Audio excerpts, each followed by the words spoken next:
Laseng na lalaki tinaga sa ulo ng nakaelita na sospek sa Lope de Vega, Northern Samar. Kaya pag-iinom ng alak, ilagay sa tiyan, huwag sa bumbunan. Detalye na balita mula kay Jane Galit Bantayan. Jane, may buntag. Nagtamo naman ang malubang sugat ang isang lasing na lalaki dito sa lalawigan ng Northern Samar matapos na tagain sa ulo ng isang suspect. Nangyari ang krimen sa bayan ng Lope de Vega.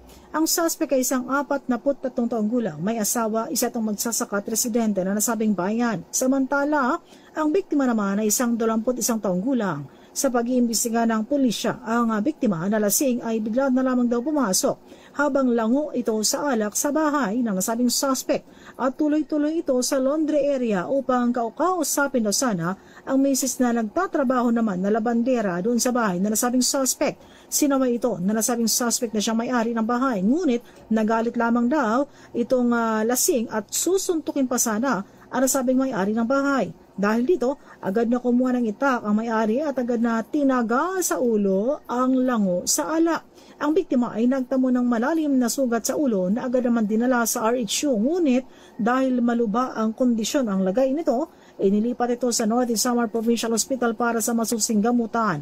Naaresto naman agad ang nasabing suspect at tinala sa Lope de Vega Municipal Police Station para sa kakulang dokumentasyon at tamang disposisyon. Siniguro naman ng PNP na agad na marirespondihan ang mga inire-report na krimen sa kanilang lugar. Mula sa Aksyon Radyo Katarman, RH34 Jane Galit Bantayan ng DZRH, una sa Pilipinas, una sa Pilipino. Daghang salamat, Jane Galit Bantayan.